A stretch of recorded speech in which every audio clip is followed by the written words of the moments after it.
Il avait pourtant invoqué les cieux, prudence, grâce divine, une inscription qui semblait être un message prémonitoire sur le pare-choc de son taxi.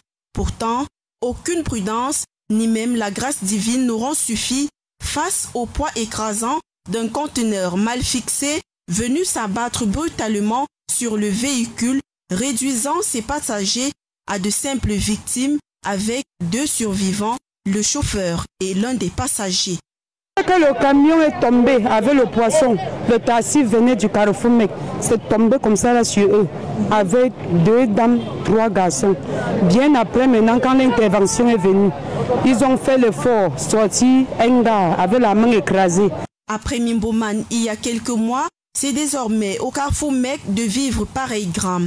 Un conteneur mal sécurisé vient de causer l'irréparable. J'ai juste vu comment les roues de ce côté se soulèvent et c'est descendu, c'est tombé sur la voiture. Selon les populations, cette catastrophe aurait pu être évitée. Elles dénoncent le laxisme dans l'application des mesures de sécurité routière et la négligence des autorités face aux camions transportant des marchandises. Ça parle de 23 heures.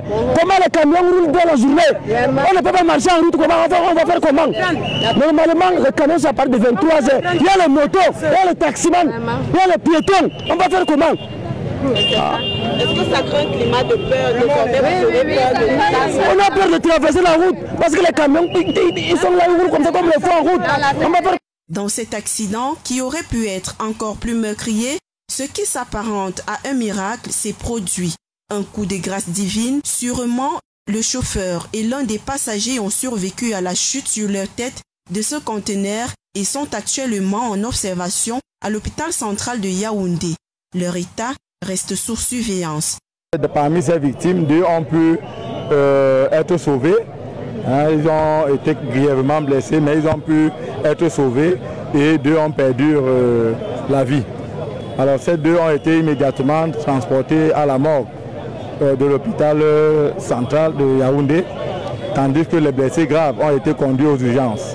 2 vies ont été arrachées sous le regard impuissant des témoins.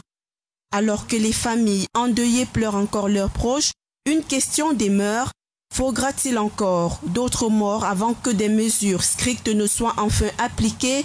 Que font les gros porteurs en circulation urbaine en pleine journée?